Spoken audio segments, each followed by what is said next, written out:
But what do we mean by awe? And it's, by the way psychologists would talk about it, is literally a feeling. It's a feeling that we have. It can be it's oftentimes just momentary. And it is that feeling of feeling a sense of vastness and wonder at the same time.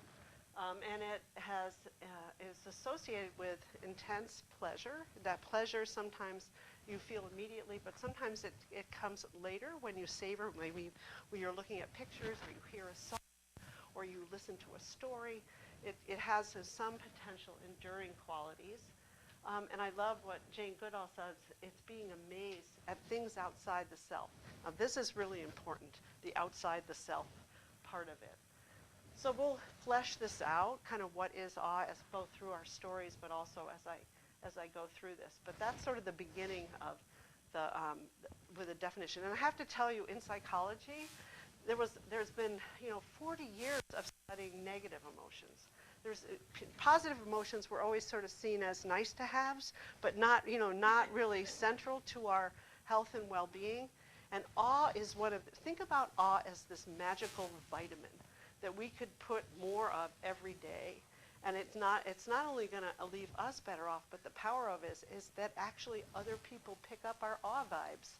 And so we can infect, each one of us potentially has a magic wand. We can infect other people with our own experience of awe.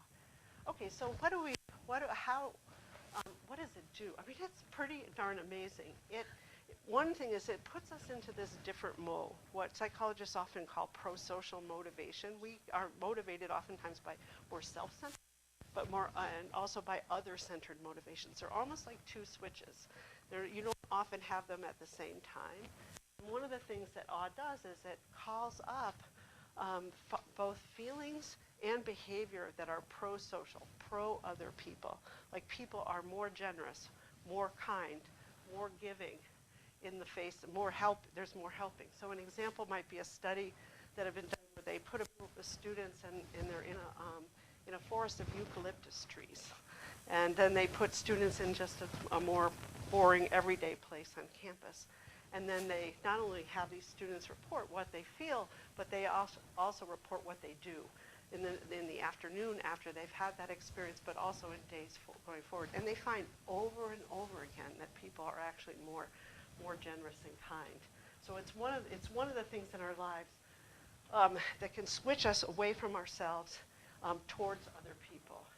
A second is it shifts us from, and these all go kind of hand in hand, they're part of a pattern, is it shifts us from a sense of an independent self to a sense of interdependent selves. So we're able to see, imagine, and feel our connection to other people.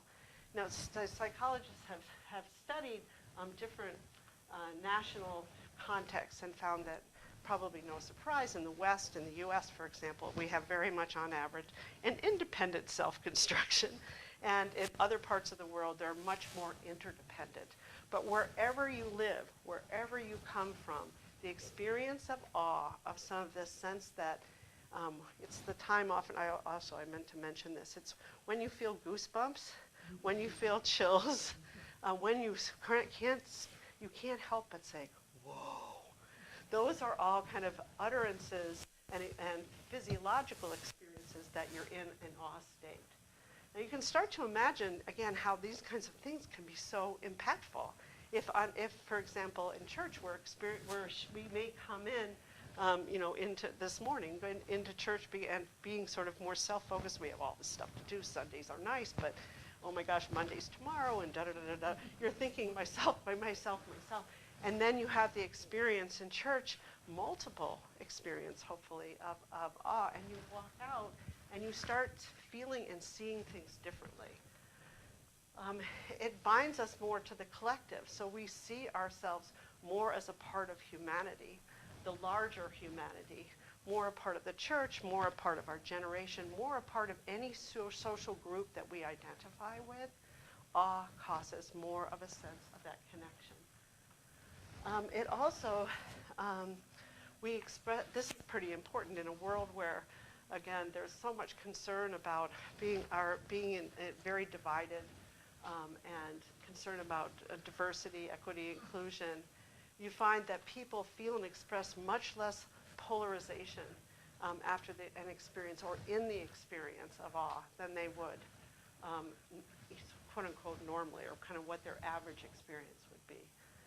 The fifth is that this I love, it sharpens our sense of moral beauty in the world. We start seeing the kind, it's not just that we are more kind and more generous, but we start seeing the kindness and generosity of others more. So those little things that we may have just, passed by or not noticed, we start seeing, especially the moral beauty part is this, especially the behavior of other individuals. And, we are so assaulted with negative images and stories of how bad things are and how, the human race is going in totally the wrong direction. Imagine, again, if we could uplift the number of times that people experience awe as a way to help people look to the other side of humanity, that everywhere we go, there's the potential for grace. And the everyday experiences, both of humans, but also other living things, there is moral beauty. I love that. This is pretty amazing too. Again, I get really caught up in, again, because for 40 years I taught business school students who are very skeptical. But if I start talking about the effects of these psychological states on your body, they're like, oh. And so, that's real. You can't contest that. So in the experience of awe, our blood pressure changes, our immune response changes, our breathing changes. And so it impacts the amount of stress that we feel. Inflammation levels go down. And it increases. Vagal tone is just that it's an indicator of how healthy we are by how our heart sort of corresponds to our breathing. It's actually a very reliable measure. Okay, now, so think about this. What if we thought about, again, trying to inspire all hospital administrators, to spend some time thinking about how could they create more awe, not just for patients, but for all the people that are serving patients. I mean, it's in some sense, it's not that hard. What's hard is getting people to believe that it's that consequential. And it makes us more creative and curious. If you can think about people in two modes, not just the self-motivation and the other motivation, but also in a sort of a closed protective mode or an open receptive mode. And in the open receptive mode, that's when you're more creative. You're more open to different kinds of ideas coming to you. You are also there. Your body and your mind is generating on it. It's on its own. And no surprise, given all the things that I've suggested, it creates more well-being and greater life satisfaction. So that is, in business school speak, an impressive bottom line. I mean, it's seriously impressive. So if that's true, what I'd like you to do now is turn to another person or in a trio, and I'd like you to share, think today. You could think about today, your experience today, but think over the last month, the last week. What's an experience that you've had, an image of awe? And so I'm going to give you a good 5 minutes for sharing your story. And notice what your stories have in common, in terms of what you're experiencing. So please, now we're going to do some awe story sharing.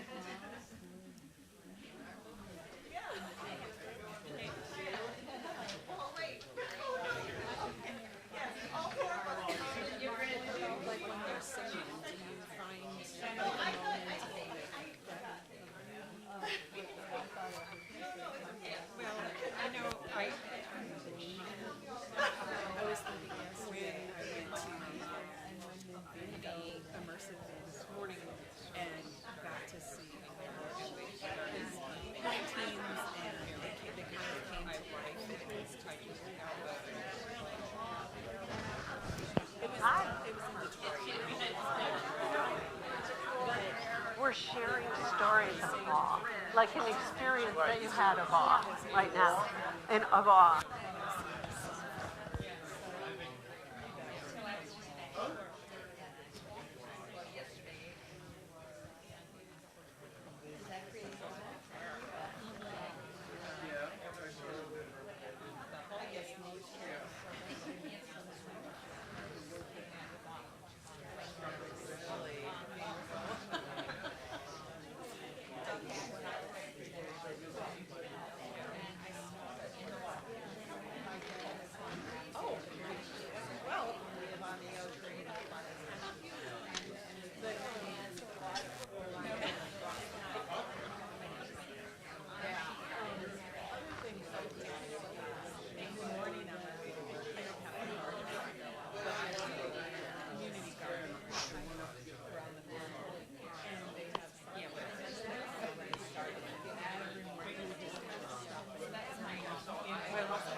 Okay, about 1 more minute. 1 more minute.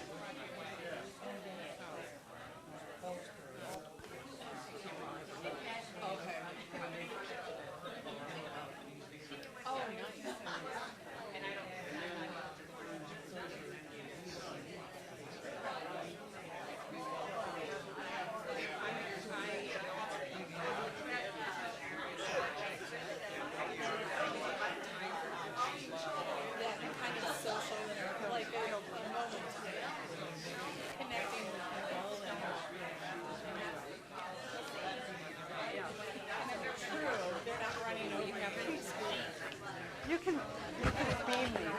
Pardon? You can beam me. Yeah, right here. Stay. So we're just sharing story and experience of awe, and then I'll process it. So yeah, I know, Pat. Good to see you.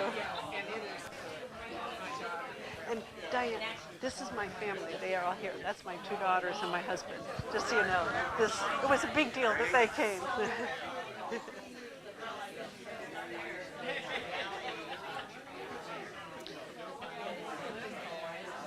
Okay, ding, ding, ding, ding. I forgot my bell. Sorry. Ding, ding, ding. Okay, now it's your time to participate a little bit. So let's hear what did sharing this story of awe, how did it affect you? How did sharing this story of awe affect you? This is when I've learned you could just be quiet. It was awesome. All right, go ahead, Beth. I'm Beth Berwick, and I would say that sharing with Lynn and Sid here is that we all identified a certain connection with others through our stories that inspired us. Oh yeah, that's how I felt about that. There was a lovely connection about sharing. Thank you, Beth. What else? Go ahead, Kara.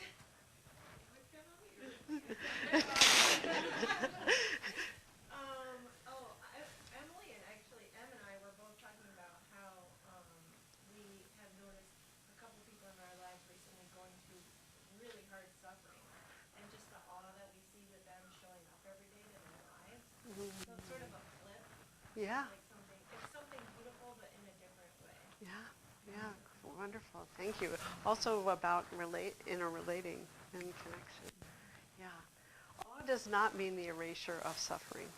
In fact, we're going to talk about dark awe. There is awe because our bodies are supposed to respond to awe. It's not always the way that we're talking about. So yeah, but that's beautiful in the juxtaposition of human suffering, grace, and strength. How it can, it is, we'll get to that, but the number one, so this guy, Dr. Keltner, who I have a crush on now. I have an intellectual crush on Dr. Keltner. He studied people from 260 countries and had over 2,700 stories. And the number one stories of awe were about human strength and goodness in the face of adversity. So, yeah. What else did you notice? Any other observations about telling the story?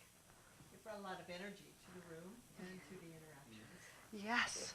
Yeah. And why do you think that's so? Rosemary, why do you think that's so? Then lifted me up. We were focusing on the positive. Yeah. Yeah. And it gets you again from this mode of, well, if that's true, if just that one little story is true, what's possible? What's possible for myself, but also what's possible for others? Yeah, gorgeous. Okay, so you should know, just sharing these stories is already strengthening you physiologically. So number one takeaway, more sharing of stories of awe. So, that's not a hard thing to ask someone. So during this week, did you experience that uplift that comes from awe? Very simple question. You will go a very different place than if you say, where are you from? Or, there's just this is really important. This is a lesson that I've had to learn. The invitation from the questions that we ask changes the trajectory of possibility for what unfolds between two people, but again, in a community, what unfolds in our community. What if we were to ask the whole congregation to share, a story of awe that's happened, over the last week or even in the last 48 hours? Again, this is all of this invisible vitamins that we're pulling up to the surface that can nourish all of us. Okay, that's so exciting. I've got goosebumps because it's so simple at some level. It's so simple that we have that potential, but in the organizations, that's what I study, the organizations that we're a part of, again, we don't direct our energy and our attention to those kinds of things. We spend a lot on others. And it's not like those things are bad, but what if we were to complement, the discussion and all the energy we spent on problems with the energy spent on trying to resource ourselves through awe and other kinds of mechanisms that give us the capacity to deal with the vexing kind of problems. Okay. Yes. Oh, yes. No, it's so true. When I'm thinking about organizations, I'm actually thinking pretty broadly of social groups and whatever kind of social groups we're part of. Yeah, and families. What are you asking at the dinner table? It's kind of simple. Okay, so now I'm getting to, these are the triggers, and as we go through some of these triggers of awe, these are causes or contributors to the experience of awe, and again, this mostly comes from Dr. Keltner's studies of what was in the stories that people shared that identify the contributors to awe. So the number one was the moral elevation that comes from people witnessing or experiencing, again, courage, and kindness, endurance, the wonders of ordinary goodness. I just love this. Greta Thunberg, who can deny her amazing? Simone Biles, really amazing. I'm part of the card ministry of the church, and just getting like a thank you note or something like that from someone who's just gotten a card from a stranger, I just notice, again, I feel so good to be part of that ministry because it sort of feeds me about I feel like, well, maybe I'm part of what that whole ministry, but I also get to witness the feedback from it. So what are you part of that allows you to experience more often the moral elevation or creativity of others? Who can, do you recognize this image? I commuted through the World Trade Center for first part of my life, and this is one of the firemen going up to one of the towers, and I just remember those images so vividly of the courage that it took. But there's so much courage everywhere around us, so much courage. And again, like you said, Kara, the courage to keep going when you get just setback after setback after setback. Okay, so this, we could hover here a lot and say all the things you could do, to make this more a part of your life. But there's other triggers of awe. There's our own Mark. doing a baptism, but the, collective gatherings, like literally moving together, dance. I mean, what I love about this image is also the color, you know, just the vividness, the aliveness in the gathering. Or you know, you can't help, but if you're in it, especially after yesterday, you know, sort of thinking about that experience. And you know, I am really, I gotta see the Taylor Swift movie, because I am so caught up in watching what the collective, what happens to mostly the sea of girls and women, you know, in the face of Taylor Swift concerts. I mean, what is that? If you watch what's happening, what is that? So what could we do to feel the life force coming from the collective? How could we experience more of that, either directly or vicariously, knowing that, again, back to the vitamin metaphor, it's, you know, that it's actually feeding us. And I do have this experience in church a lot. That's why I'm so happy, actually, to be back in person, to be able to do that. Okay, nature, I mean, really. Lance and I went for the first time to the UP.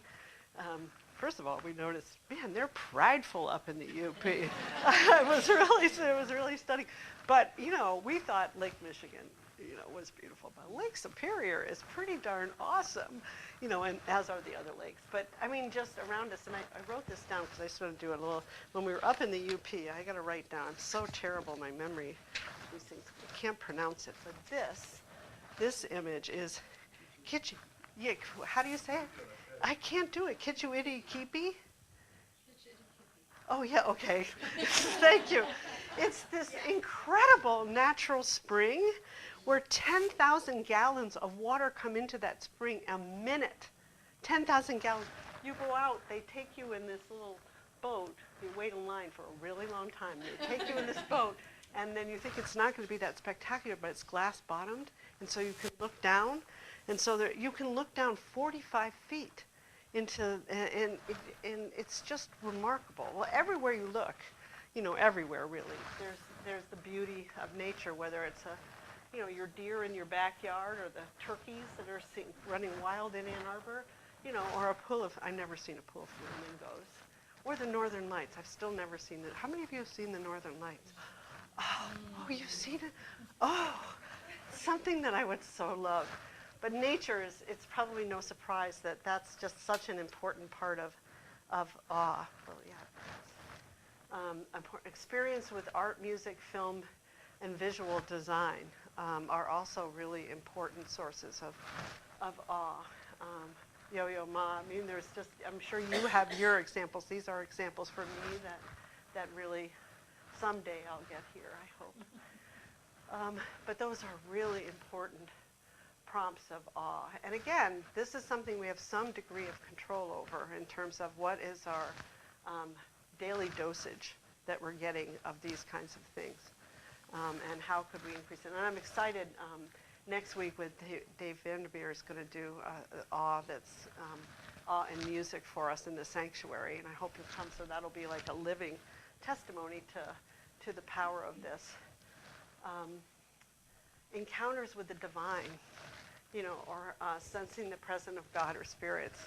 And I think, you know, this is in Lourdes, France, and this is the young girl that sort of had multiple sightings of Mary that's become kind of a sacred place. I put this here because when my father died, when a dear friend died, I had the experience of looking at trees, and there was no wind outside. There was no wind, but the trees would always be acting as if there was wind for almost a day. Do you remember me talking about that? It was so strange, but for me that was the experience of the divine. It was the wind going through the trees when there really was, I imagined it was their spirit. So I don't know for you what your encounters have been with the divine. There's the divine in the everyday, and there's the divine in the more extraordinary events that happen in life. They're the kinds of events oftentimes that take us to our knees. That's oftentimes, at least for me, when I've known. But the reason I'm I'm hovering here a little bit is sometimes we're, well, not at a place like this at church, but I can say in the business school, you don't talk about experiences with the divine very often, but the divine is there, you know, and so again, how can we create the kind of spaces where people can share that and not be shy about it? Just know that this is the psychologist in me, that the telling of the story, or the more we can elaborate in our brains those encounters, those kinds of encounters, as well as what I've talked about as other triggers, the more accessible they are. So I'm a worrier. So if I think about what's accessible in my brain, it's oftentimes very elaborate worries about a lot of things. And I know, but I'm not always good at, that really what I need to do is elaborate, enrich kind of the network of connections that I have around the good things. And this would be one of the good things. I have a couple of people I've had the luck of meeting in my life who have this, believe they have this connection to the other side, that they talk to people on the other side. And I could listen to them forever. They, for me, really feed the sense of the divine. what do they call it? There's an old soul and a new soul. I'm a new soul. But I think it's the old soul people that are able to do this for me. But who are you? Who's in your world that either might again help you have more encounters with the divine through whatever?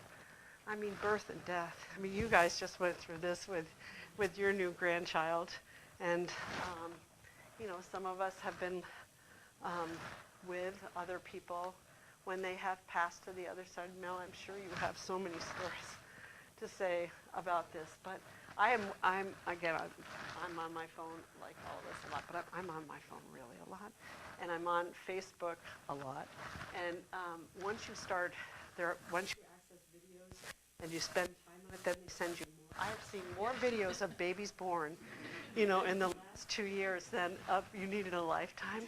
But every time it blows me away, it is so extraordinary in terms of what it does. Oh, yeah, so that's actually that's the end of the 6 sort of dominant triggers of awe. Each one of them is an invitation to each one of us to have more of those in our life.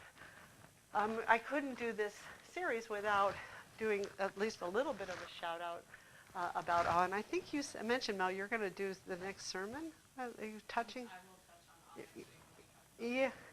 Yeah. So I did do a searching, about biblical references to awe, and they're all kind of the same in terms of what they point us to. But I'm just going to read this out loud, this passage, this psalm, and then ask you how it's inviting us to think. So this is Psalm 65, verses 5 through 8. You answer us with awesome and righteous deeds, God our Savior, the hope of all the ends of the earth and of the farthest seas, who formed the mountains by your power, having armed yourself with strength, who stilled the roaring of the seas, the roaring of their waves, and the turmoil of the nations. The whole earth is filled with awe at your wonders. Does that spark anything for anybody when you hear this? Or does it just affirm what I think it kind of just affirms what we're talking. It is an invitation to this next breakout. So, what might you do to bring more awe into your life? So now we're getting down to, okay, nice little itemization of things, but really, I'm not sure what I'm going to do. But what are you going to do? So now get back into your breakout. If for new people, just join a group of 2 to 3. But I want you to think about what are all the different ways that you might bring more awe into your life through tapping into some of the triggers. Okay, go. Let's see, what are we doing with time? Okay, so I'm going to give you a little bit more time this time. So I'm going to give you 8 minutes. Okay, 8 minutes. Join bigger groups.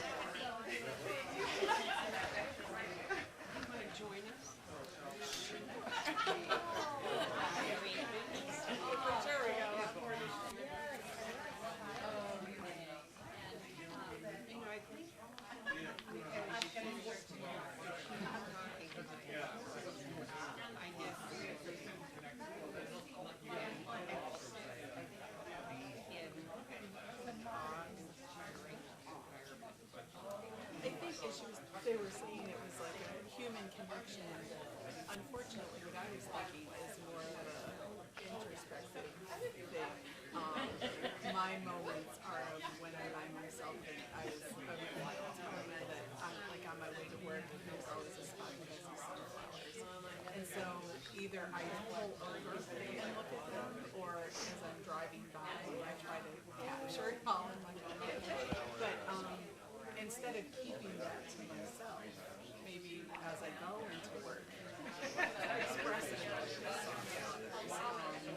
and hopefully starting the day off in a way that the person is whatever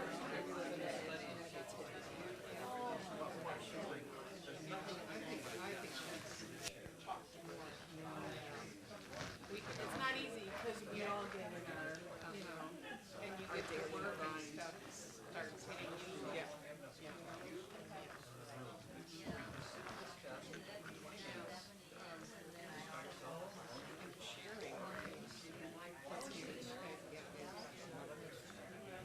Yeah, and I think I talk to my parents daily, and they get in that grind of monotony in their day, and I think or gotta call the doctor instead of this appointment. This was hurting today, it wasn't yesterday, but to kind of try to do that with them in a way that doesn't seem like or pushing them to the direction that in a way that just share that with each other and inspire them. But it is helpful to find connection.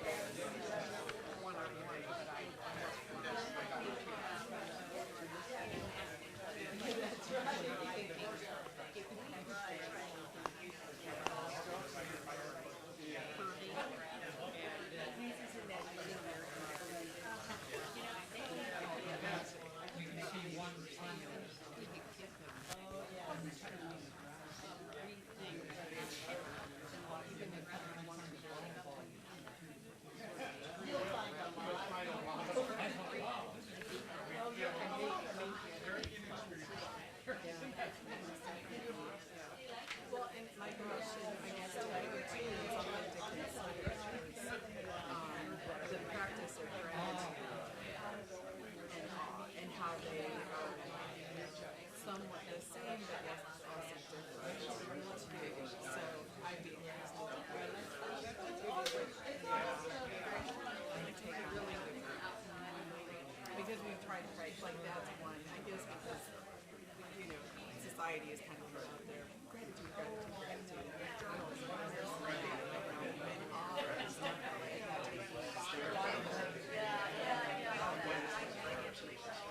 It'd be interesting to see.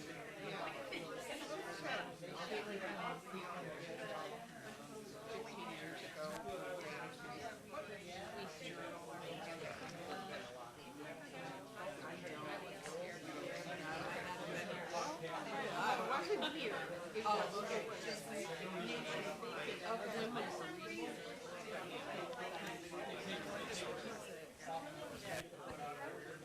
I know what you're talking about.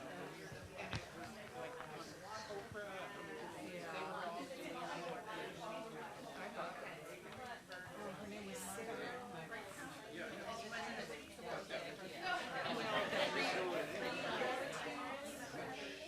Each day?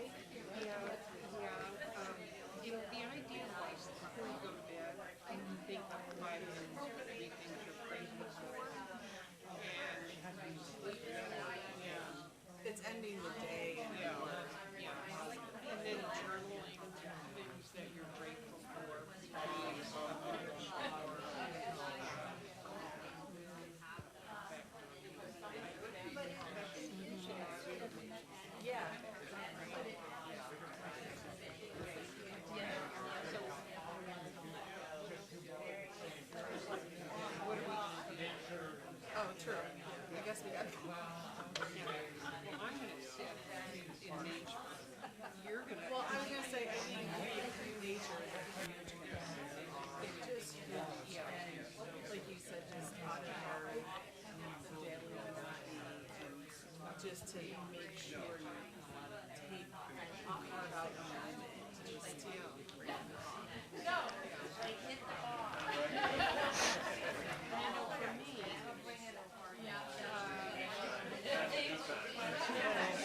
Okay, 2 more minutes. 2 more minutes. Yeah, I think some kind of playing it out, even doing the dishes or whatever, make the dishes so you don't have to.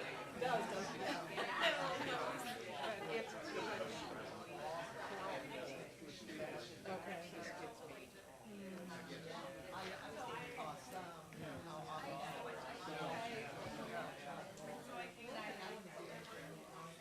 Well, that's what I did yesterday. I was telling her that I did the immersive video inventory. And just how visually there's so much. But then when the music piped in too, it just added more, more moments of Overwhelmed by my, yeah. Yeah. When my sister went, she said you can stay in a room for another cycle if you wanted to, which I don't know if they allowed us to do here now, but I would think that would help because like again, we said to kind of get out of that, oh my gosh, this is so much, to find the intricacies of it that brings the beauty back.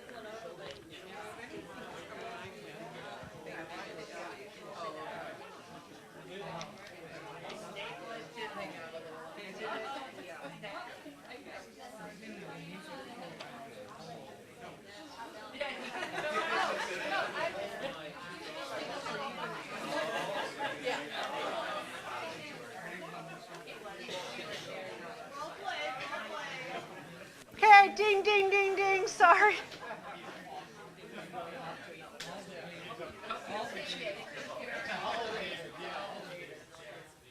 Oh, such good energy in the room. Sorry to interrupt you when the energy is good, and hopefully you've got some good ideas. But let's share some. What are some ideas that people had? What are you going to do to bring more awe into your life this week? Or whatever, whenever. Doesn't have to be this week. Mary, what are your thoughts? So I take my grandchildren on a grandma and grandma trip, grandma trip.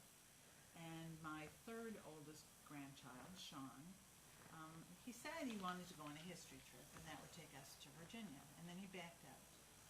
And we already had a trip planned for up north. So we did the places that I love the most, which is Sleeping Bear National Lakeshore, where the Flat Lake empties into Lake Michigan, which I label heaven. Uh-huh. And we shared it. Mm. And so the book came yesterday as his thank you note came to me. So, we had an experience together. Again, these joint experiences. And I imagine, yeah, you'll treasure that forever. Yep. Yeah, that's cool. What else? What else are some ideas that you have? So good to see you both. Some of my fellow walkers on our pilgrimage. I think we focus a lot on awesome. Mm. But what about awful? Yeah. Full of all or awful? We haven't heard anything today in church about the dreadful earthquake in Morocco. Yes. Killing hundreds and trapping hundreds. Yeah. And that is very striking. I've been in Morocco and a friend in Morocco with whom I'm communicating right now. That is awful, and it's just indication of the magnitude of natural disasters. Yes. And they can impact our lives so Yes. severely. Yes. Such a good observation. And I think you're right that the vividness of the images from Morocco too, in terms of the suffering and sorrow, are like right here. And so mentioning it, I mean, it's your implied thing, Graham, that mentioning it actually is a way to honor that part of life. At the same time, I was listening to some of the heroism that happens kind of in the face of these disasters over and over. And this is going to be more and more of our life, I think, of the climate, especially the climate-related disasters. So awful. We need to couple conversations of awful with awesome. There's kind of both sides of life. Thank you. What else? What other ideas struck you? Don't have to be your ideas. They can be your neighbor's ideas. We were talking carving out time from the monotony of the day to allow yourself to feel the awe, and then to share that story with somebody else, like you said, sharing the story. I think I know for myself it's easy to keep it all into myself, even the awe moments. But taking that time to share it with someone else might help them find more awe. Yeah. And especially in the routines of the everyday, whether that's, at a dinner table or other times. Yeah, Lance, thank you. So I'm all in favor of sharing, generally speaking. But I think awe is one of those things that becomes kind of problematic once you begin, if you instantly start to share it, it's gone. I feel like, because we're not very articulate about things which are incomprehensible and truly awesome. And sometimes I think the better part of it is to simply hold hands with someone and take in something that's awesome and just be. And almost make a moratorium on words, because the first word will give the lie to it. That's often why the images are so important, rather with the images without the words. Like, what do you have as your screensaver on your phone? What do you have as a screensaver on your computer? If it's not something awesome, it can be grandchildren, which are awesome. Yeah, umpire bluff. Yeah, but those are, again, the things that are part of the routine every day, maybe that don't have words, although I like words too. But Lance is my husband. This is Lance is my husband. And he's such a beautiful writer and thinker about being and the importance of not doing, but about being. And so that's another beautiful reminder. Yes, Sid? From this conversation, what comes to mind is that sometimes it can be just a shift in your point of view, your framing of what you're doing. So I was giving an example of my attempt when I'm gardening, which I try and do a lot now, is instead of seeing the garden as a place that's always frustrating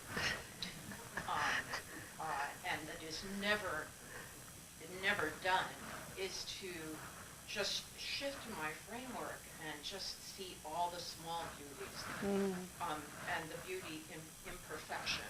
And that's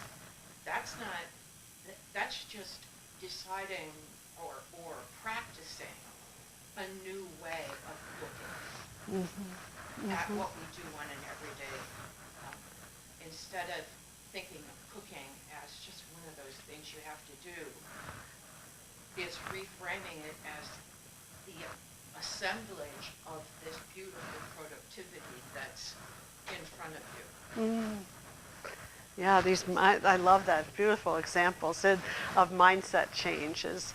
And I know I'm also really excited. On September 30th, Mel is leading an awe walk that you can get details of on September 30th as part of the preparation, I think, for the Portugal trip. And awe walks are a way that is sort of in the air. New York Times had an article, awe walks, but this whole idea of shifting your mindset when you're going on an awe walk to, instead of I have to walk 3 miles or whatever it is, to let's just experience whatever comes up and let's savor and zoom in on the lovely, the imperfect lovely, or the perfect lovely. Yeah, I had a quote from Rachel Carson about about a mind shift. What she talks about having wonder-filled explorations, dwell among the beauties and the mysteries of life, and never be alone or never be weary of life. Yeah, so this mindset change, again, the worry for me about what we've been talking about is it puts all the pressure on the individual. It's up to you to structure more awe in your life, as opposed to, what if we, again, thought about changing social institutions, so that organizations, so that it cultivated more awe, so that it didn't just put the burden on the individual, but as a collective, we're making that a priority. And I think, what if you had every meeting that you had to go to in the church, what if that meeting always had to have a little awe moment, to the meeting? Wouldn't that unleash potential wisdom and kindness in our meeting. So I think it's double-edged for me to sort of put what are you going to do, to sort of saying what can we do as a church, but also in our other kinds of, in our families or other social groups that we're a part of, to make this more a part of our lives. So we're getting to the end here, so I want to do just a couple of, let me just say the copies of the slides you can pick up on your way out if you're interested in that. But there is a dark side to awe. This is always terrible if I'm giving 1 minute to this, but this is really important to think about too. The collective effervescence that we talked about. We can often see the experience of awe when you're with a charismatic, narcissistic leader of a group, where, again, you subordinate yourself to the group, and it takes you to places that are not good for all of us. So there is definitely a dark side. And, whoops, sorry, I want to go back here. Oh no. Collective effervescence that encourages harmful behavior. There's too much, sometimes there's just too much vastness that it causes fear and stress. So there's a need to be mindful of that too, that sometimes we need boundaries and structures to hold us against the experience of vastness, because we can lose ourselves at some level too much. So these are all really important things. I put my clicker down. This happens to me in class. Okay, it doesn't matter. I can do this. I had 2 closing thoughts. One is from this book that I'm just so enamored with. So I'm going to read this one out loud, but then the next one I'm going to ask us to collectively do our closing thought. It is time for a new mental state to cultivate in our 21st century lives, one oriented toward the world, that recognizes our fundamental interdependence and that reminds us of what good human can do. It is readily found in cultivating experiences of everyday awe. And again, psychologists have studied this, find that actually people experience this on average 2 or 3 times during the day, but we don't notice it. We don't savor it. We don't see it as important. So that's part of it. That's also part of the mind shift. Okay, I also love Kate Ballard, as do many people in this room. And this is from Kate and Jessica Ritchie's book, The Lives We Actually Have. And I'm going to ask you if you can read this. I'm going to start with you, Pat, you're first. And we're going to go I'm just going to point. What I want you to do is read the first line. You read the second line, Diane. And so we do this together. This is her final blessing. So Pat, start us out with. Refresh me, O God. Remind me of the loveliness found today. Surprise me with the details of lost, the eyes to see. Awakening. Can you read that?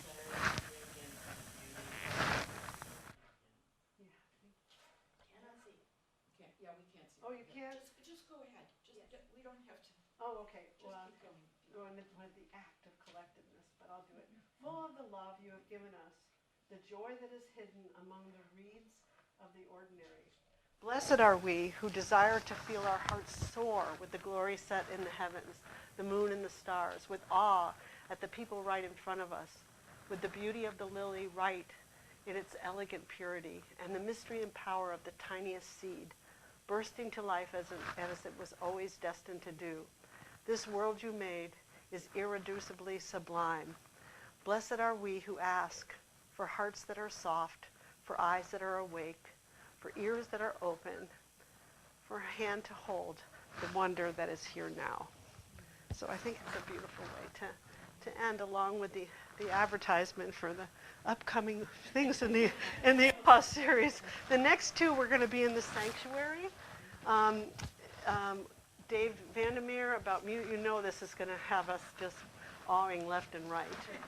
And then artist Hannah Garrity, we are really lucky to have her coming. She's also going to be speaking in the sanctuary. She's doing lots of things for the church, but she's going to do this introspective meditation on the inspiring power of visual prayer as an artist. And she will also be doing art during the service next week. And then, of course, the All Walk that Mel's planning. So thank you for coming for our first kickoff, and I appreciate all of you being here. And Thank you. thank you You are awesome, Thank you. and there's your gift for gifting us Okay. this wonderful conversation. Thank you. And if anybody wants to ever talk more about this, just know I am ready and willing.